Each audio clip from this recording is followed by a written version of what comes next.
Apakah Komut akan dicopot atau Dirut nggak dicopot? Itu Pak Menteri bilang nggak ada yang copot-copot. Silakan selesaikan. Kami support komisaris, kami support direksi untuk memperbaiki Pertamina. Kalau kamu mau jadi orang yang great, yang besar, yang hebat, kamu mesti siap disalah mengerti orang lain, kira-kira gitu. Jadi Ahok ini kan tipe yang orang yang memang memerangi patologi normalitas. Kalau kamu bisa dimengerti orang lain, mah kamu gak akan jadi sesuatu yang beda gitu loh. Ketika Kementerian BUMN tertohok oleh Ahok. Pak Erick itu memang banyak banget mengkritisi Pertamina gitu. Makanya kita dorong nih Pertamina untuk semakin baik. Basuki Cahayapurnama atau Ahok hingga kini belum berubah walau hanya sejengkal. Kebiasaannya menohok apa saja yang dianggapnya melenceng ternyata tidak benar-benar berhenti. Padahal para kolega kerap menasihatinya untuk lebih lembut bertutur kata dengan anjuran menuruti kalimat bijak. Sebelumnya Ahok pernah mengikuti saran tersebut dengan berhijrah dalam panggilan nama yang disebutnya "Panggil Saya BTP" dan berpuasa dalam kata-kata pedas. Akan tetapi, gaya tutur lembut Ahok hanya bertahan tak lebih dari 7 purnama karena gaya khasnya yang menohok kembali saat mengkritik Kementerian BUMN untuk dibubarkan dan membentuk super holding semacam Temasek. Harusnya Kementerian BUMN itu dibubarkan sebetulnya. Kita harus membangun semacam Temasek, semacam Indonesia Incorporation. Salahkah Ahok yang berkeinginan jika bangsa ini memiliki super holding BUMN sekelas Temasek? Hal itu sah-sah saja, karena setiap orang pasti memiliki keinginan, apalagi jika keinginan itu untuk memajukan Indonesia menjadi bangsa yang besar. Dalam hal ini, keinginan Ahok untuk memiliki super holding BUMN bukannya tidak mungkin, hanya saja belum saatnya.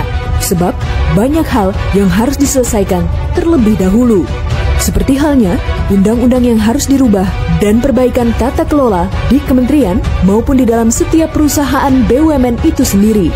Mimpi Ahok soal super holding BUMN sebenarnya bukanlah barang baru. Presiden ketiga Republik Indonesia B.J. Habibie meminta adanya pengkajian soal hal tersebut kepada menterinya yang saat itu dijabat oleh Tanri Abeng. Akan tetapi, hal tersebut hingga kini tak kunjung terlaksana karena mengalami banyak hambatan. Jika diamati, BUMN kita sejatinya tidaklah terlalu buruk. Sebab, dalam 4 tahun terakhir ini saja, kontribusi BUMN terhadap pertumbuhan pendapatan negara tumbuh rata-rata 11,68%. Kendati demikian, dalam hal investasi dan kelincahan BUMN, kita masih kalah gesit dengan Temasek milik Singapura. Seperti apa yang sering Presiden Jokowi katakan, negara yang cepat akan mengalahkan negara yang lambat. Nantinya, yang cepat akan mengalahkan yang lambat. Siapa yang cepat dalam hal apapun akan mengalahkan yang lambat. Negara yang cepat itu akan mengalahkan negara yang lambat. Untuk mewujudkan hal itu, Ahok dituntut untuk lebih bersabar dalam mengurai benang kusut di Pertamina. Ia juga mesti mengurai dengan cara yang pas agar benang tersebut tidak tambah ruwet atau malah putus. Sebelumnya, Menteri BUMN Erick Thohir pernah mengatakan alasan masuknya Ahok di tubuh Pertamina sebagai komisaris utama ialah sebagai pendobrak, sebagaimana yang dulu pernah Ahok lakukan sewaktu menjabat sebagai Gubernur DKI Jakarta. Selain itu, Ahok juga diakui sangat berani dalam setiap mengambil sebuah keputusan, selama keputusan tersebut dianggapnya benar.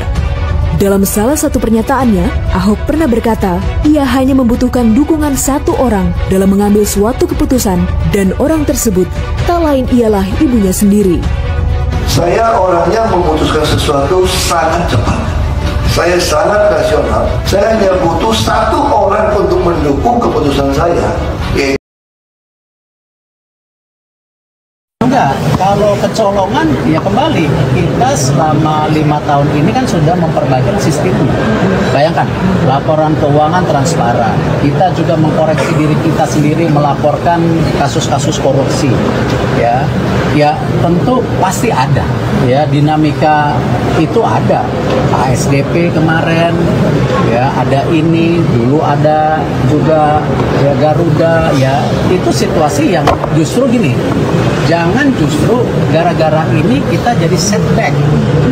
Justru apa yang kita lakukan transformasi ini kita harus lebih dorong lagi, apalagi ke depan, ya apalagi ke depan antara investasi dan juga operasional, ya dengan ada Danantara ini kan juga ada peningkatan kualitas investasi, kan?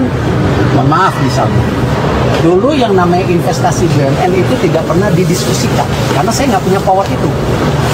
Ini bukan membela diri ya, ini nggak punya power itu. Tapi dengan lahirnya undang-undang, nanti semua investasi itu ada komite investasinya. Itu sebuah langkah yang maju. Kalau dulu saya lihat satu-satu, ya. Tapi kan ingat loh, Menteri BUMN ini kan nggak day to day. Yang day to day itu kan ya direksi dan komisaris. Nah, artinya dengan ada komite investasi nanti seluruh usulan investasi ya atau pengembangan yang menggunakan uang besar itu ada komitenya. Nah, ini kan improve. Nah, lalu juga masalah operasional, korporasi dan penugasan. Dengan ada undang-undang yang baru, penugasan tetap saya ya cek dan bahkan periksa. Tapi operasional kita bisa pantau sekarang. Jadi ini saya rasa solusi yang bagus. Nah, ini improve yang harus kita lihat secara optimis. Jangan justru ini jadi setback. Ya. Koreksi yang terjadi dengan penegakan hukum yang sekarang didorong oleh Pak Prabowo, ya harus kita sangat support. Nah, efisiensi yang beliau lakukan harus sangat support. Nah, tinggal kita ya dari kementerian mesti mengadjust ya hal-hal yang memang perlu dilakukan seperti itu. Pak, dengan adanya kasus Pertamina Bapak berencana mereview total Pertamina, Pak. Apakah dalam review itu mencakup juga bagaimana memindahkan kepercayaan masyarakat terhadap produk Pertamina? Ya gini, pasti. Tapi kan peran Menteri BUMN